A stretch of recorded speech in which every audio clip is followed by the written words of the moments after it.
Alright, so this is my unboxing of the Keychron K4 HE. This is actually a pretty cool keyboard. I kept deciding which keyboard I wanted. I did look at the K2 HE, but the difference between the K2 and the K4 is the K4 is at 96%, which just means you get the numpad. The difference between the 96% and the 100% is normally there's like a gap here. But there's not on this one. This one's like all together consolidated. What I liked about the Keychron HE is this nebula linear switches, and it also has this wooden accent on the sides. So let's open it up, let's unbox it and see what it is. I actually ended up getting this from Amazon. The reason being is when I went to go buy it from them directly, they wanted to charge me $40 shipping. I wasn't about that. Amazon was like 10-20 bucks more, and they also gave me 30-day return policy, whereas Keychron Direct would only give you 2 weeks. So whilst I don't like giving Amazon the money, in this instance it made a lot more sense for me as a consumer, in case I didn't like this keyboard. And this particular model wasn't available in my local Micro Center as well. Okay, so get the lid off, and this. Alright, so starting off with a quick start guide. Now, the great thing about this keyboard is you can actually switch between Bluetooth, Windows, Mac on the keyboard, and it has the ability to do it on Bluetooth connection, 2.6 gigahertz receiver instead. You also have a cable connection, and you can change some of the other settings. Here, you can see this is the Mac Windows thing I was telling you about in a really weird way. And this is all controlled as well from a web interface, which is different but better because there's no more update than that pesky software. It's all web interface. It makes it easier to manage and maintain as well. Here's a little booklet which I'm never going to read because whoever does.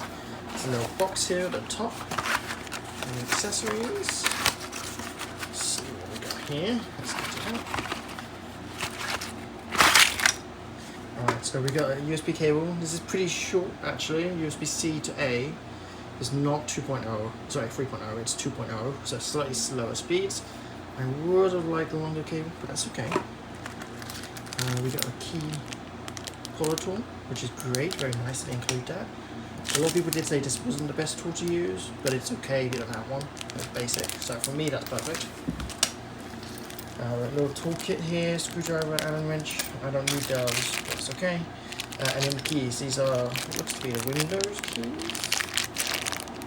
Those are Alt, Enter, and Escape probably. Some of the keys by default you can see through the wrapper here are brown. You'll see as we unbox it a bit more. These are just the replacements if you want them all black, which I don't know. I'll leave them brown and then we'll see. And then here is the receiver. Alright, now that's it in terms of accessories. Let's remove it from the actual packaging. Oh, it's heavy.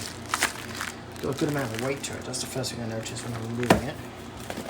Let's see here. I'm going to drop it. I almost dropped it. Alright, here we go. Here's the keyboard. In all its glory.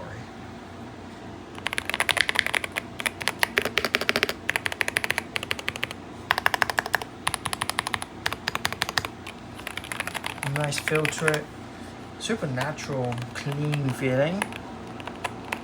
Took a little bit for me to like instinctively adjust my hand placement based on the keyboard. I'm used to 100%, but that's okay. On the side we got this wooden finish which I was telling you about. The black comes with a dark wooden finish, whereas the white comes with an oak, like a bamboo type finish, just slightly lighter, obviously. 2 switches here, one of them changes the way it connects. For Bluetooth, USB, or the 2.5 gigahertz, and then the other one is between Windows and Mac. I want a Windows, so I'm going to change that. 2 options on the kickstand. You got a small one and a tall one. I prefer to have the small one, so that's that. Sticker on the back for serial number, and that's it. There's nothing on the top, nothing on the bottom. Pretty much fits perfectly into the box. You see here. Really nice keyboard, really good build quality. It doesn't really bend or flex as you pick it up in a weird way, like I'm doing a one-handed pickup. It's fine. I like it. I'm excited to use it, and hopefully the unboxing with all the accessories and everything was useful to you. Or maybe I'll do a video on how it performs. I don't know. We'll see. Thanks for watching.